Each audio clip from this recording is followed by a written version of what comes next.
The new iPad 4th Gen was released with plenty of fanfare, and for good reason. The newly redesigned iPad Air mimics the design language of the 11-inch iPad Pro. However, has a slight edge in terms of bougie points thanks to these dank new colors. Colors I never expected to see on any iPad, but don't get me wrong, I'm not complaining. The iPad Air received so many welcome upgrades that at this point, it's kind of a way better value than the 11-inch Pro in a variety of ways. It now features a gorgeous 10.9-inch liquid retina display with True Tone, and was newly updated with a monster chipset, that being the A14 chip with Neural Engine. There are so many welcome improvements, but one not so welcome was the increase in price, now coming in at $600 for a Wi-Fi only 64GB model. And if you've followed my channel for a while, you should know how I feel about a measly 64GB of storage on a $600 piece of hardware in 2020. But we'll later take a really close in-depth look in my official review later on after I spend a few weeks with this thing before I make my recommendations.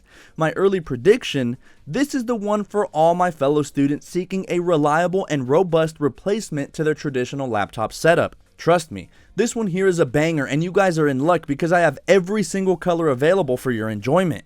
I know my home country is in the midst of an election, and quite frankly, it's chaos, but I hope this at least diverts your attention at least for a little bit from all the madness. In this video, we'll unbox all 5 colors, take a detailed tour of the new iPad Air 4th Gen, as well as my initial impressions on this newly redesigned Air. So without further ado, let's get the show on the road.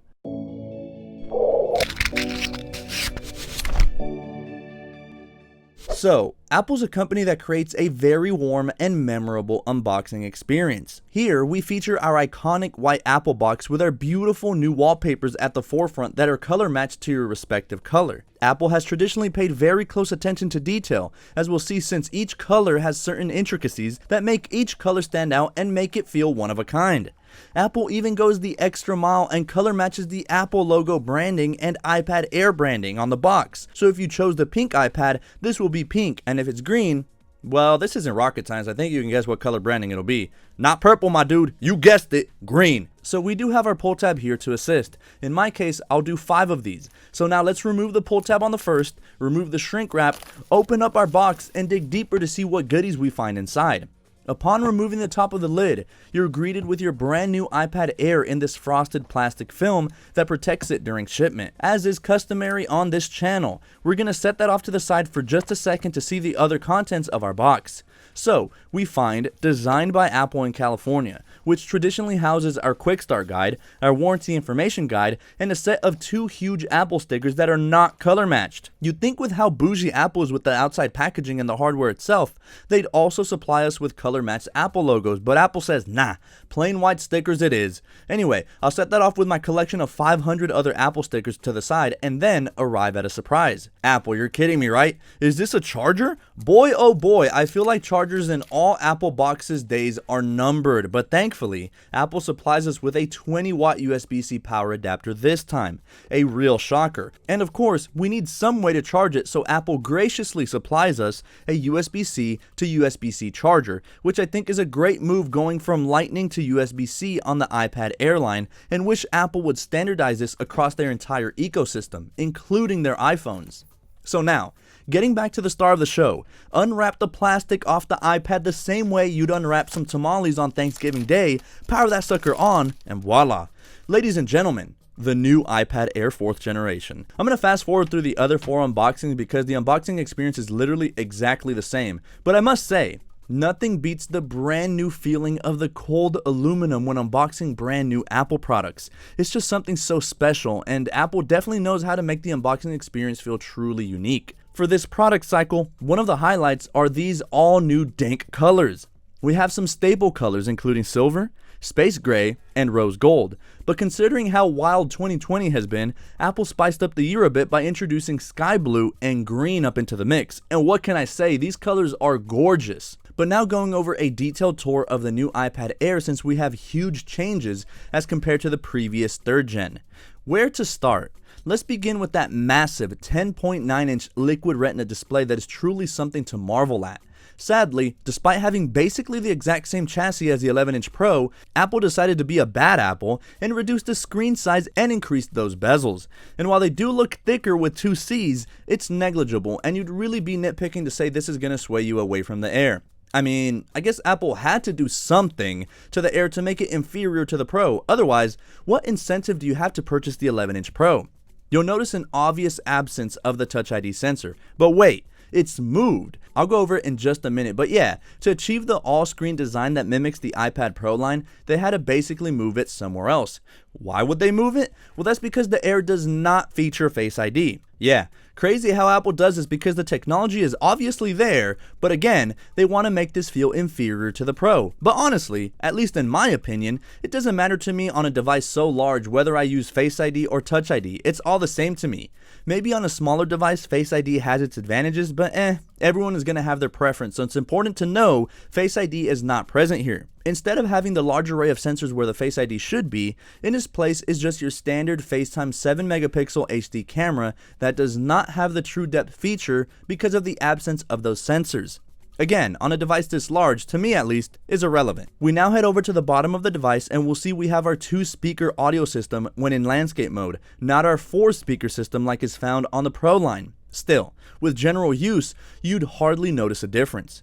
Towards the center, we have our color-matched USB-C port. Like I mentioned earlier, the attention to detail here is phenomenal, and if you purchase a cellular iPad, you'll have 2 color-matched antenna bands flanking both sides of the connector. On the right, again, if you have a cellular version, we'll have our SIM tray, more antenna bands, a color-matched little notch here that allows you to charge and use the Apple Pencil too. Just like on the Pro, it uses this charging method rather than the idiotic unicorn charging method like we featured on the previous Air. We have color-matched volume up and down buttons, more antennas for the cellular models, and on the top is where Apple spices things up a bit. Here is our sleep wake button that also doubles as our Touch ID sensor. You can see here how amazing it looks when it reflects light on each respective color, and the chamfered edge surrounding the sleep wake button gives it that extra wow factor. Attention to detail is placed here as well as each button is color matched to whatever model you get. Moving right along, we have more speakers for that dual stereo speaker support when in landscape mode. I was a bit confused about this at first because you see 4 speakers, so you assume each one fires its own speaker system, but Apple says, "Sight boy, you get a dual speaker system on the Air." So yeah, it won't be as rich as the Pro models, but this shouldn't be that huge of an issue for the average individual. Towards the middle is a microphone flanked by more antenna bands on each side, and now moving on to the last side, we have absolutely nothing else other than more antennas if you picked up that coveted cellular model. Flipping over the iPad to the back is where your mouth will drop because of these all new colors. Wow, look at the all new sky blue, but my personal favorite, man, that green though, looks so majestic. But towards the top and bottom, we feature yet again more color matched antenna strips. Our 3 dots here are for the smart connector in case you're planning on picking up one of the new Magic keyboards with trackpad that is now available for the Airline. It'll set you back $300 though, so I don't know. We'll also feature iPad branding with faint text saying designed by Apple in California, along with serial and model number information. We then move to the center and drool at our beautiful, polished, color-matched Apple logo. And finally, towards the top left is our singular 12-megapixel wide camera sensor with a microphone flanking it to the south. So what are my first impressions on the new Air?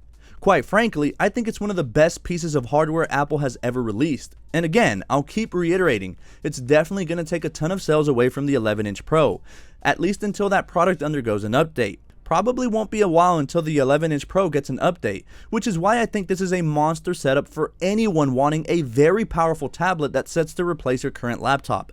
The futuristic liquid retina display, the monstrous new A14 Bionic chip, and Apple Pencil 2 support are some of my main reasons why I think this new iPad Air is a home run. Sure, the pricing did increase and $600 doesn't look all too appealing, but consider what you're getting for your money. This Air will be good and last you well into 5, 6, maybe 7 years into the future. Sure, it doesn't have all the bells and whistles of the 11-inch Pro, but honestly, most of those missing features have me scratching my head and wondering how many people actually care. The 11-inch Wi-Fi only model comes in at $800 for an arguably inferior chipset, but is no slouch at all. The A12Z found inside the 11-inch Pro is a powerhouse and has its perks thanks to having a greater graphical performance potential. But still, the A14 will get you through everything you throw at it, be it photo editing, mobile gaming, or video editing. I think of the entire iPad lineup in 2020, the new Air looks the most attractive. It's the perfect balance of affordability and performance, but I don't know if I'd call this affordable, but I think you know what I mean. It's the perfect balance of power, the new Pro design language, while bringing down the price just a bit in exchange for excluding certain features only found on the Pro line. And if you choose to pick up the Magic Keyboard and also the Apple Pencil too, my guy, you're all set. Anyway, I want to know what you guys think. What are your thoughts on the new iPad Air 4th Gen? Give me your thoughts in the comments below and keep your eyes peeled for my official review on the new Air coming real soon. This has been a quick initial first impression, unboxing, and tour of the new iPad Airs. If you found this video useful, consider giving this video a like, and if you're an Apple lover, tech nerd, or just enjoy watching videos of shit you'd likely never pick up, subscribe to my channel, as in a couple of weeks, one of these might just be given away. Alright guys, I'm clocking out for now, but I have a plethora of great content planned for you guys. I hope everyone stays safe during these tumultuous times, and as always, I can't wait to catch you all in my next video. Peace.